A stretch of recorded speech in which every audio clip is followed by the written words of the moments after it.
Welcome to What the Mom podcast. You are listening to Doulas Petra and Jacqueline. Motherhood can be isolating and hard. We are two doulas that want to provide a place that's safe to talk about all things mom. From pregnancy to birth to postpartum to parenting.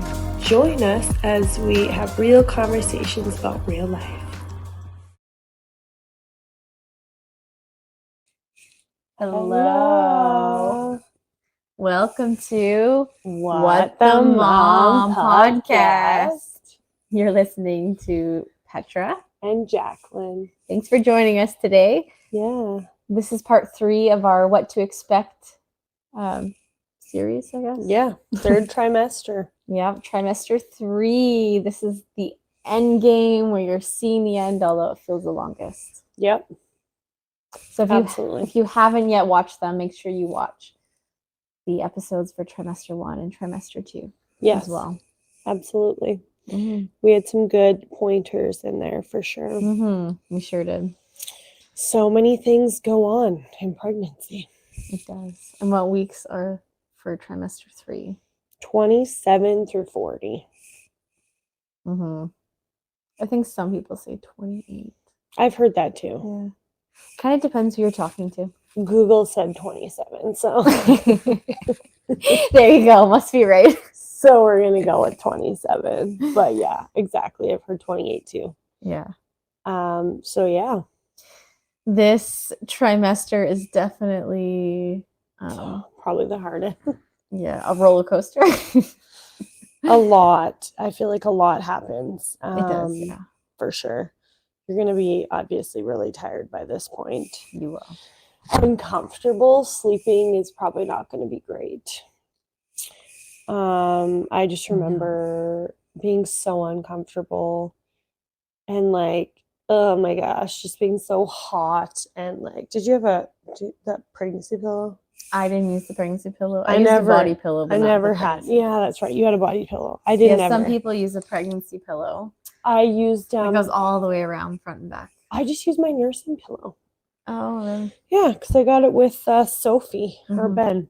It probably my first, and I just like had my legs, over top of it, and it just made it more. I don't know. That works. Cozy, anyways.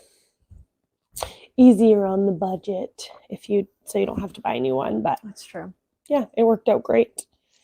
I have a longer body pillow, I guess. Yeah, I remember seeing that. That's what I used. Yeah. Mm-hmm. Yeah. Whatever makes you comfortable. Yeah, I remember getting massages.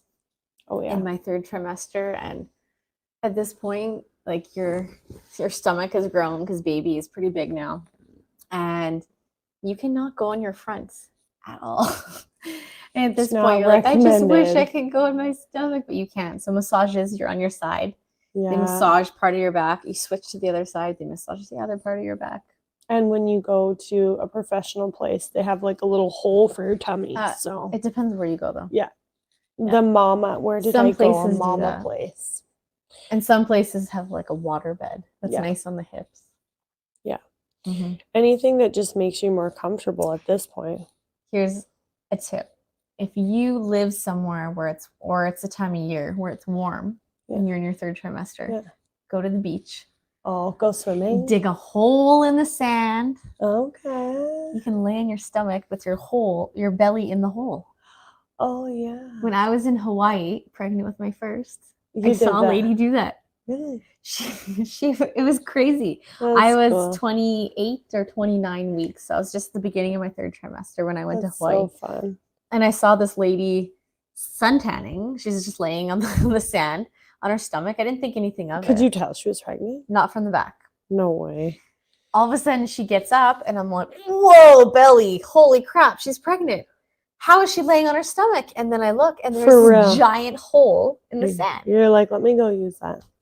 Exactly what I did. Did you? That's awesome. Yeah, it was so cool. Just so comfortable. Just to that'd be fun. Yeah, so that's a great idea if you're really, really wanting to go on your stomach in the 3rd trimester. Yeah. There's those wives' tales. Don't they say you're not supposed to sleep on your back either because it can cut off the circulation or something? Or the blood flow. Well, they say to your baby. when you're on your left side, the way that your like organs are being pushed up in your Uh-huh. body, that So your it blood flow can. is the best when you're on your left side. Yeah. If you're on your okay. back for too long, it's not good. Okay, because I can't remember how I felt comfortable. I would say mostly probably more on my back, Yeah. right? Because then your But your head hips- was probably elevated still, right? Yeah, true. I 'Cause don't if you're know. flat, like with your head down, So for that too is long, it's not something. great. Yeah, that is something for sure. So try and avoid sleeping on your back. Yeah. It's probably the best option. But if it's affecting your body, you'll feel it. Yeah, you'll eventually just feel it for Mhm. sure. You will have more appointments at this point in your third trimester. Absolutely. They'll start to become more often. And at this point, you're already hearing baby's heartbeats. You're feeling baby's kicks. So you're going to be doing kick counts, checking to make sure baby's moving enough each day. Yeah. You can talk to your healthcare provider about how to do that, or your doula. Yeah, absolutely. You may experience Braxton Hicks contractions. It's important to know if they're intense, and you should seek your healthcare provider because it can mean that something is not right. Yeah. Chances are of that happening are not that strong, but I mean it does still happen. I remember having Braxton Hicks with my kids. I would say I had some even in the second trimester. It's common after your first. I've heard They start earlier. Yeah.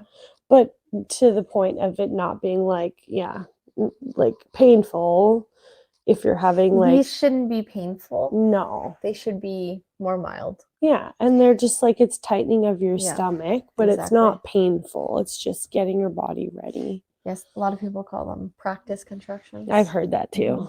I don't remember having a ton, but did you have? With some, I did. Some of the pregnancies. Yeah. I know it's more common if you're dehydrated. Yes. So women who aren't drinking enough water will get them more often. Drink more water because your body needs it, and so does your baby. Yeah, absolutely. And if you're on your feet too much. Yeah, swollen feet. If you're working and you're on your feet all the time, you could get them. If you have other children you're doing a lot with, you might be more likely to get them. You need to kind of rest. Like when I went to Lexington Mall when my friend Amber was here in November, and I called Petra and I'm like, my foot! It felt like there were shards of friggin' glass in my foot. And I had to pull over at the side of the road for half an hour probably and just sit there and massage my foot. By the way, I was at the mall for probably like 5 hours, so that was a bad idea. Not smart. Not in your third trimester. That was really dumb. But it felt like shards of glass. It was horrible. So that wasn't a contraction though, but that don't also do that. is something else. But no, I still did. Actually, I put my feet up and then I started to have contractions also. Like just like not painful, but yeah, like your body because it's stressed out. And I was walking around for 5 hours. What do you expect? It's true. After 30 weeks pregnant. It was not smart. Probably like 33 weeks, 34 weeks. You said it was so painful. Oh, yeah, please never again. That was horrible. So don't do that. This is a time of, resting. When your body feels like you need to rest, sit down. Put your feet up. There's nothing wrong with that. I feel like we as moms, like especially when we have multiple kids, it's like you just need to sit down and just chill. But it's hard for moms because we're just always going, cooking, doing dishes, doing laundry, changing diapers, picking up toys, everything, right? So it's just, I think it's really important to listen to your body at this point. That's true, yeah. Because it will do well in labor as well if it's not stressed out. Even if you're not on bed rest, you should be resting more. Oh, absolutely. Your body's getting ready, so. At this point, if you have other children, it's totally okay to have more screen time. Oh, it's okay to have more times where you're like, I'm just going to nap every day. You guys fend for yourself for a little bit if they're old enough. Absolutely, because your body is going to be tired. And if it's your first, take advantage of those moments that you have to be able to rest. Yeah. You need it. Absolutely. Reach out to people to help you. They would love to help you. Sometimes sleep's not even easy to come by either, though. It could be hard to get to sleep, to stay asleep. Some women have insomnia. Yeah. I had a friend that had that her whole entire pregnancy. It was brutal. Mm-hmm. Barely slept. Yeah. And she still had young kids. So, yeah, when you have the time to just rest, put a movie on for your kids if you have little ones, just do what you got to do. Some people also have recurring symptoms back from their first trimester again too. Like the first trimester you're peeing a lot because of the hormones. Now you're peeing a lot because of your bladder being squished. Your bladder literally is being squished. Yeah. Some people get nausea and morning sickness again. Backaches. I mean, you're gonna have more joint and muscle heartburn. pain. Yeah. Yeah, that's true. Absolutely. It's all normal. You might get hemorrhoids at this point. Yeah, which sucks, but not fun. There is natural hemorrhoid creams that are really good, that don't have all the yucky stuff inside of it. I found some and it worked amazing, and it was like so good. Yeah. So maybe I'll link it, because a lot of people didn't know about that stuff. Yeah. And the other stuff is so many chemicals. Something that shocked me with my first pregnancy. No one told me about this. Lightning crotch. Oh gosh. That's horrible. If you just get up too fast or abruptly. Yeah. So it's like this. It's called lightning crotch because it feels like there's literally lightning down and going down into your crotch. So it's this sudden pain that goes shoots all the way down there.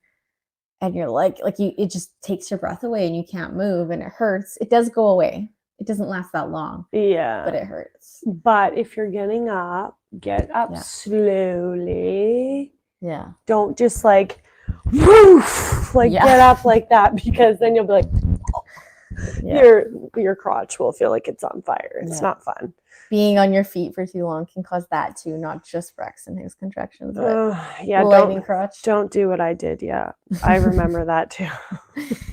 That was one that was a not so fun pregnancy symptom. No, and you're also gonna still have I feel like you're still gonna experience round ligament pain because your body's gonna stretch even more because your baby grows a lot in the third trimester. It's true. Sometimes the stomach gets really painful. That's when you can get more stretch marks, stuff like that too.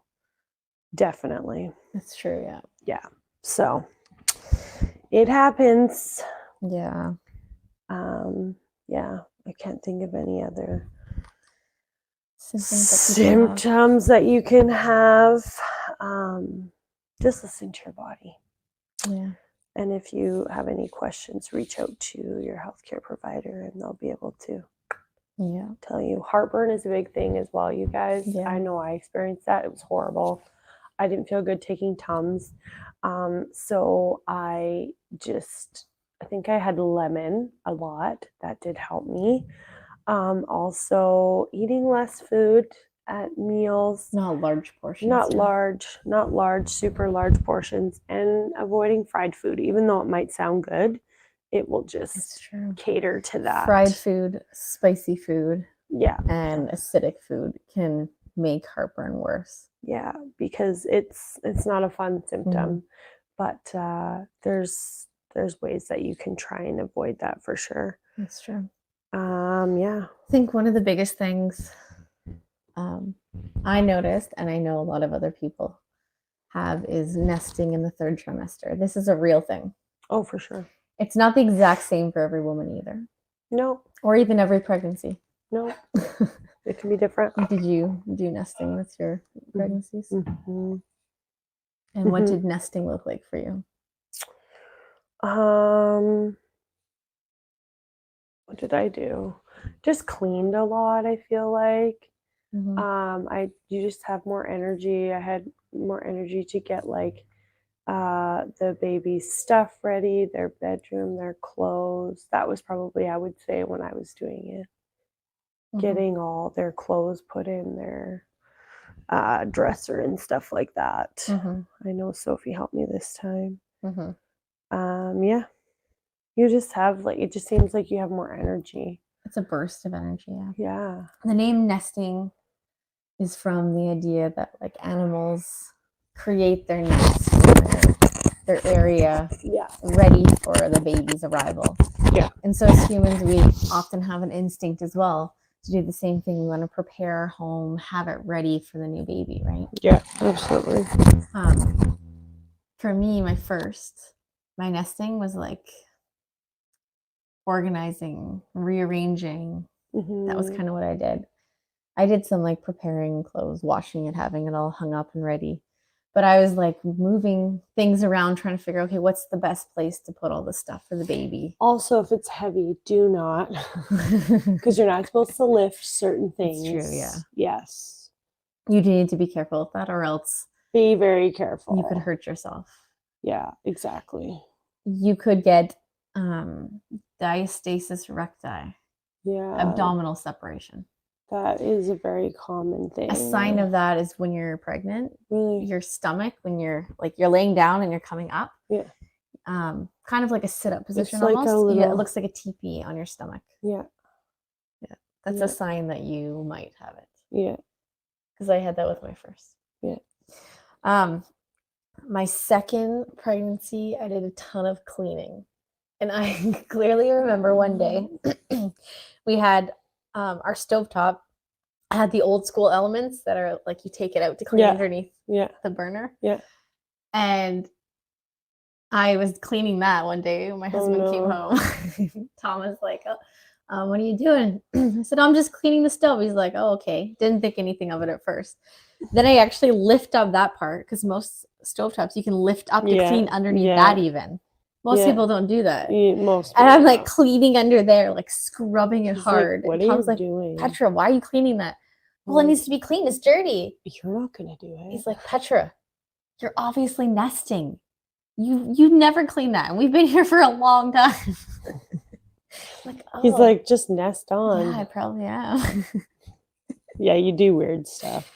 And then I just like do like crazy deep cleaning. Like I get down and clean floorboards. And this is a good time to like prep meals and stuff. It definitely is, yeah. Because it's not going to last forever. That can be a part of nesting for some women. You might just be exhausted after. So take advantage of your nesting. That's true. Make your last minute plans that you haven't made yet. If you need arrangements for childcare, whether you're planning to birth outside the home or backup in case you have to transfer. Yeah. Who you're going to have at your birth. Yeah. Who's going to contact them and when, at what point. Yeah. I think those are all important things to think about. Absolutely. Yeah. In your prenatal care, you'll have more checkups. This is usually when they do your GBS test. That's your what does it stand for again? Some bacterial. Yeah, it's something strain. in the rectum. And so if you had it, it can be passed on to the baby. It can be fatal. So they say that you should test for it. You don't have to. But if, you always run a risk, I guess. And if you do test positive, they give you IV antibiotics before the baby's born. They want you to be on antibiotics, Yeah, but you can always say no. I tested negative with my first, positive with my second. Another really great tip is you can bathe in apple cider vinegar. You can drink it, and it actually is a natural antibiotic, and it can kill the bacteria. So I actually did that. My midwife was like, oh, that's kind of interesting. And she's like, well, do you want to test just to see? And I said, sure. And it came back negative. And she was really impressed by that. It also really depends on how fast your labor is. They might just decide to not do it. It all depends. But that's true. At the end of the day, it's up to you. You don't have to. Antibiotics aren't always the greatest thing to have right when you're giving birth. But yeah, it just depends. You should also probably look into some of the things that they give baby right after birth. So at this point, maybe start thinking about vitamin K. Do you want to give the vitamin K injection to your baby? Yeah. Some people do. Some people don't want to do the injection, so they choose to do a vitamin K oral. Yeah, I've heard that too. If you live where we are in Alberta, they don't have the oral vitamin K on hand, so you have to pre-order it. So this is something you have to think about. Yeah. And some people decide to forego it and say, no, we have decided that we don't want to do the vitamin K.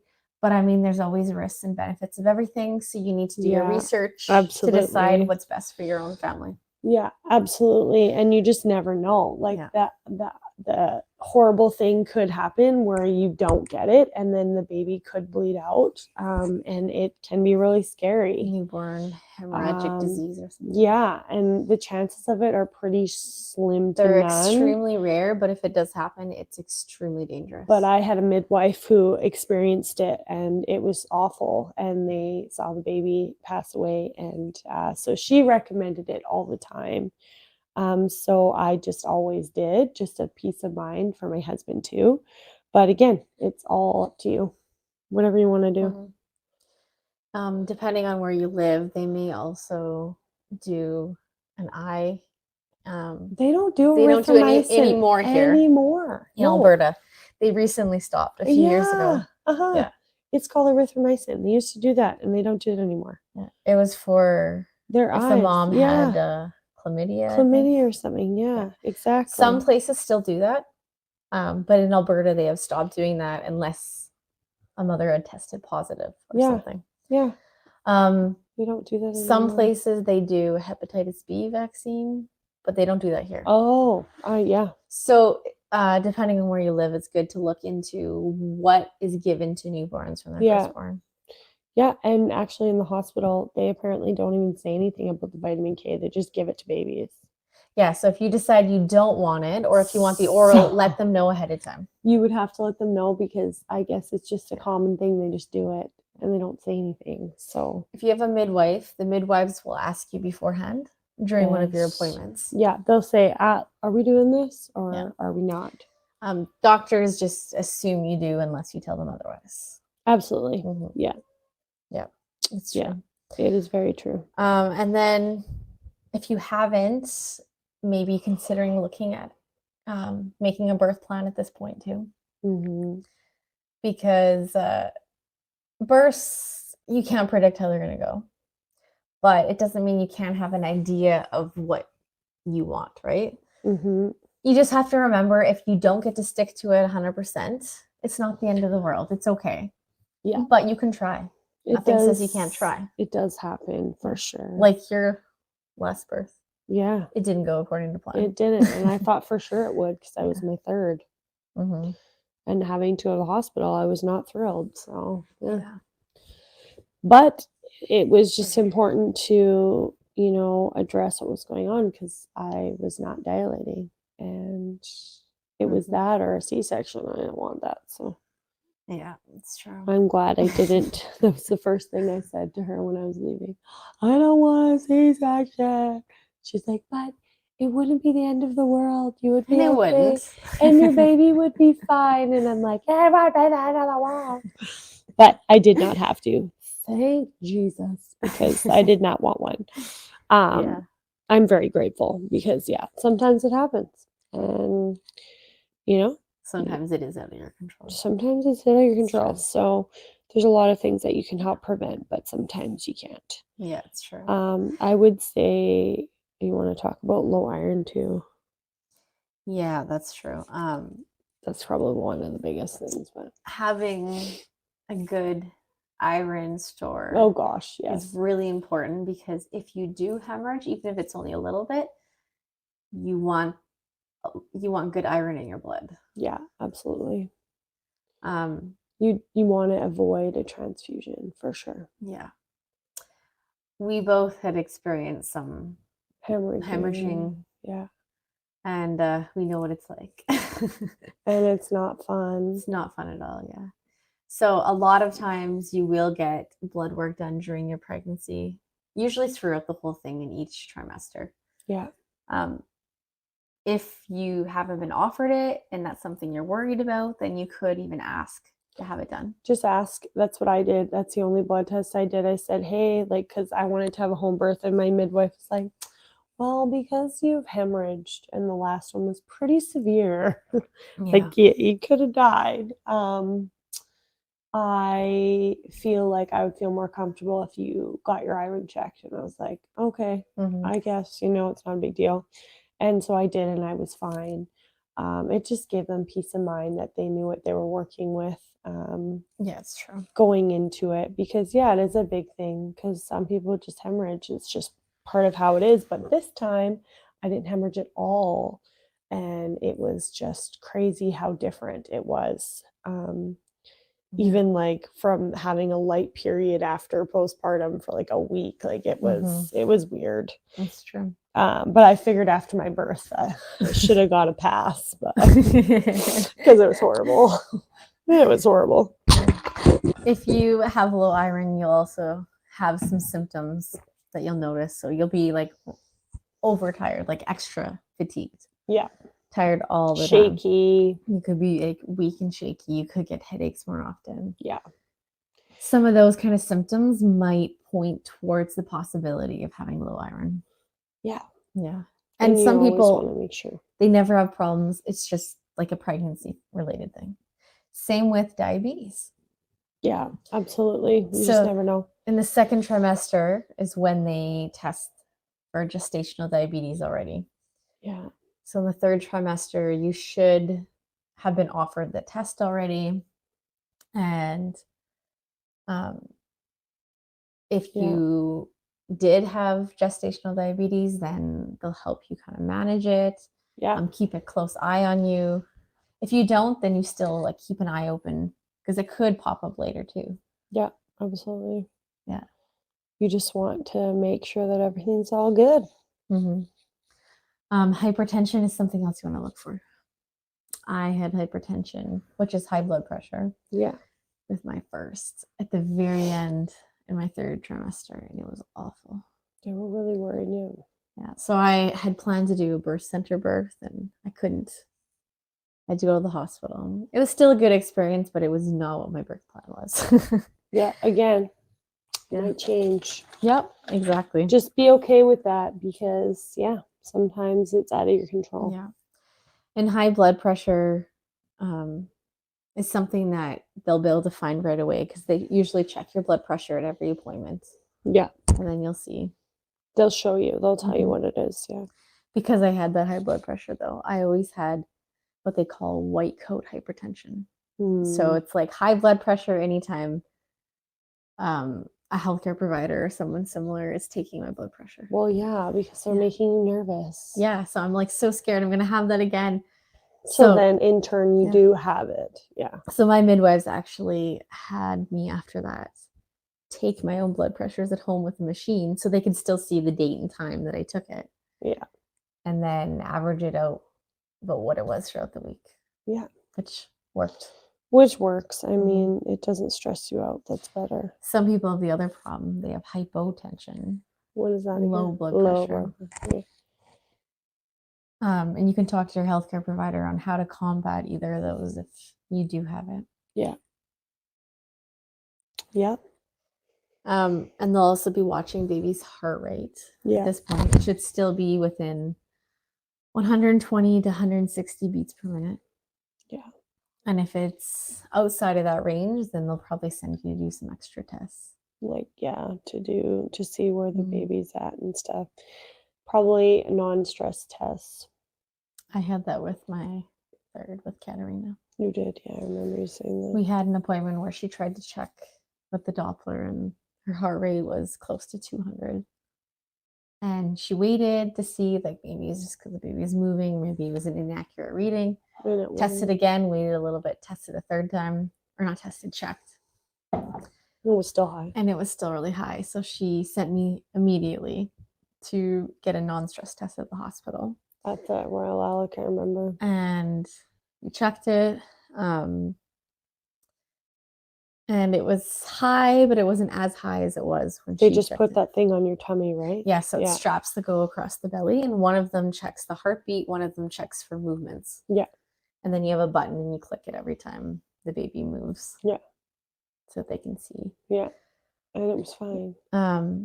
Yeah, and it was fine. And then they sent me for an ultrasound just to double check as well to see if there's anything wrong with the heart. Because sometimes the heartbeat could have an irregular rhythm where It's like fine for a little bit, it's beating like normal. Yeah, they weren't sure. And then all of a what it sudden it does like was. really fast and then it goes back to Yeah. normal. Yeah. So they were worried about that because there was other problems. Yeah, But she was fine in the end.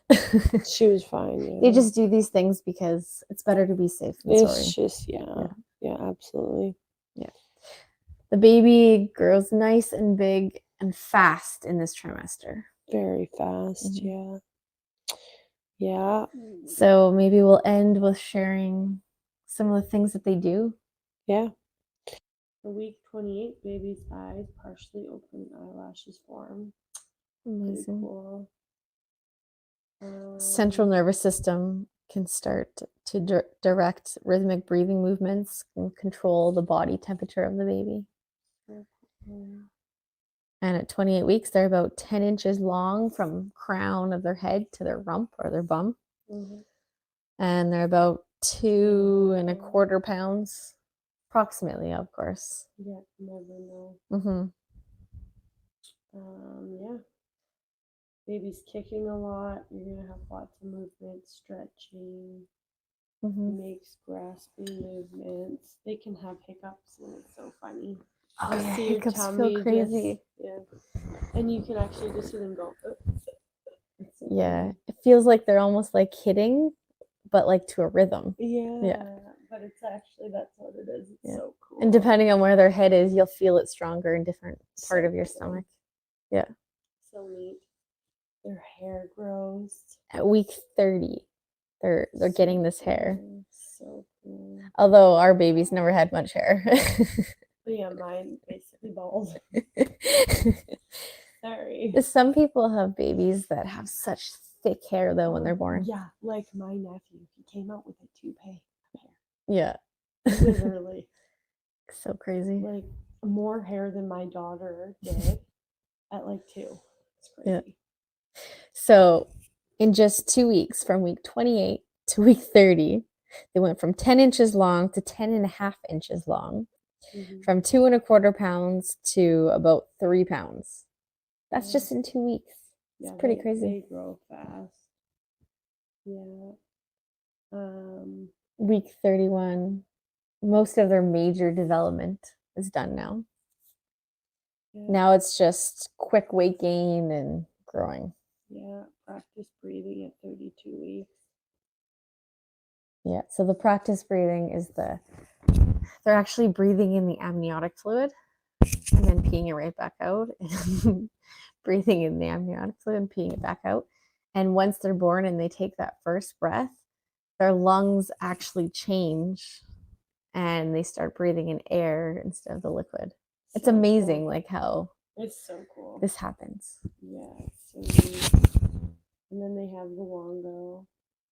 Yeah, soft. Lanugo. They look like hairy apes. They look like hairy apes, like for real. Some babies still have some of the Lanugo on them when they're born. Okay, Lanugo. Ben was so furry. It was hilarious. Because he was born a little bit earlier. Yeah, he was so hairy. Yeah. It was fun. I remember Ondar was born a little early and he had some on him too. Oh my gosh, it's so long. It's weird. And this hair has basically been protecting their skin from being inside the fluid this whole time, right? Because it's like we go into a bath and you get wrinkly skin. Well, something needs to protect their skin. Yeah, I know. And it's this hair. It's so funny. Yeah, it's really cool. Week 33 pupils can change. The hair and the vernix. Yeah. It's like a cheesy, I don't know, substance that's on their skin as well. And again, this is something some babies are born with, and some of them have it shed off before they're born. Yeah, I know. It's so cool. Pupils change in size in response to stimuli from light. Yes, you shine a flashlight on your belly at 38 weeks, and the baby's pupils will literally dilate and crazy go back down. Their bones it's are amazing. hardening. Skull remains soft and flexible. Because their skull has to kind of move over each other a little bit to come out. Yeah. So when babies are first born, they actually have a soft spot on the top of their head and at the back of their head from where the skull like went over each other so it can fit through. That's the craziest. Mhm. Fingernails grow at 34 weeks, 12 and a half inches by this time. They say about 4.5 pounds. Wow, 12 inches at 34 weeks already.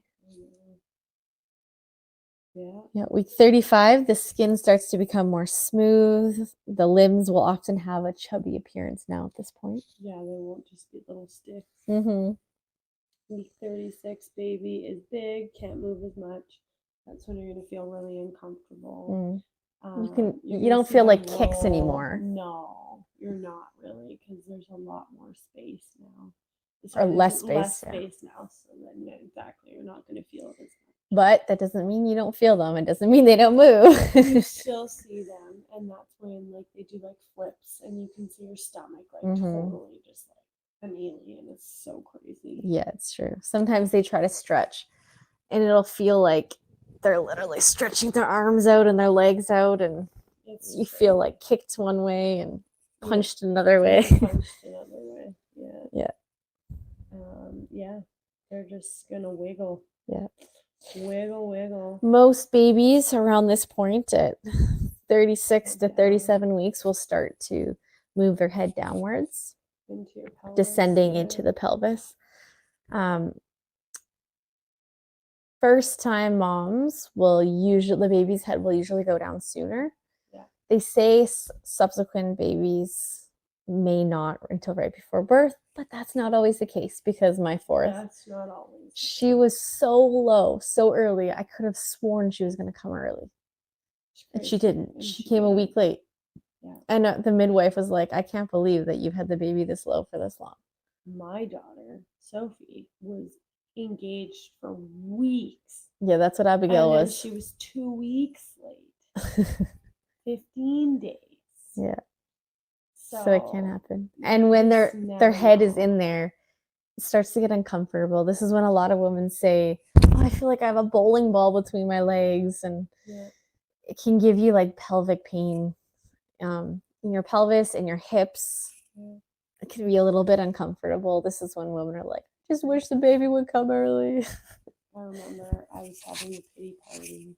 Yeah. So that's normal to have those emotions. That's totally normal. But remember, this is still an important time for your baby. Yeah, they're growing. Yeah. You don't want them to come too early. They have a perfect time they're going to come. Yeah, exactly. Everything's ready to be. Yeah. Yeah. It's the most annoying time though. You're so exhausted and so uncomfortable. Yeah. It's tough. It's hard to get up and down at this point. You can't clip your own toenails at this point. Shave your legs, forget about it. It's very uncomfortable. It's very, very uncomfortable. Yeah. Hopefully your spouse is more, understanding and helpful. More understanding and helpful at that point. They usually are. Yeah. Just enjoy this last bit of time because baby's gonna come out in the next couple weeks anyways. Yeah. Usually by 37 weeks you're cleared to have a home birth. If they come anytime before 37 weeks, they're technically preemie and they need to be born in the hospital. Baby's toenails have reached tips.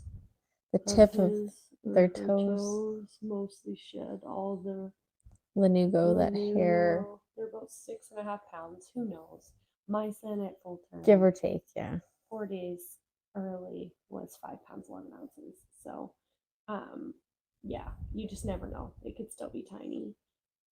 This is like the average number. When you average out all of the baby's weights, absolutely, they could be bigger, they could be smaller. Absolutely. Yeah. Some babies could be 7 pounds at that time. Yeah. About 10, 11. It's true. Or 12. Oh, I couldn't imagine that. I know someone who actually did. It's not. Wow. Yeah, it's crazy. Week 39, the chest is becoming more prominent. If your baby is a boy, the testes are continuing to descend into the scrotum now at this point. They will check that for your baby when they're born. Mm-hmm. There's fat being added all over the baby's body to keep them warm for once they're born, Yeah. which is insane. And then week 40 is when your due date is. I like to call it the guest date. And it's the size of a watermelon. So good luck. Just kidding.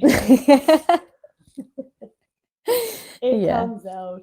It does. It's, yeah. They say by this time 14 inches and 7.5 pounds. That's what the average baby is. But again, it could be less, it could be more. May not be ready. You never know. Some babies like to hang out for another week or two. I waited for 15 days. And I remember I had so many pity parties. I was like, why? Yeah. Is this baby not coming? And my mom would be, it's okay. It's true. It's fine. Baby's not ready yet. And I'm ready. And she's like, you don't want to share a birthday, do you? My birthday is January 3rd. And she ended up being born on the 11th. And her due date was December 20th. Yeah. 29th. So yeah, she came like 2 weeks late. And I just remember being so tired and like nothing made me happy. I just wanted her here, but there's a reason why. Yeah. There's a reason. Babies always have a date of their own. They have a reason why they're not here. I always say that pregnancy and birth is a test of our patience because there's so much that you have no control over, right? You have no control over when the baby will be born. You have no control over if situations arise during pregnancy that you can't change. It's not your fault. No. And after baby's born, like there's so many things that can happen in postpartum. Yeah. Yeah. Which will probably be our next episode. Yeah. Yeah. I guess we've been saying 3-part series, but this should be a 4-part series because the 4th trimester. Yeah, you're gonna have a baby. So I think that will be our next episode, guys. Yeah. So we hope you learned something. I'm gonna grab your drink. There's a lot that happens in the 3rd trimester before baby comes. So take care and what the mom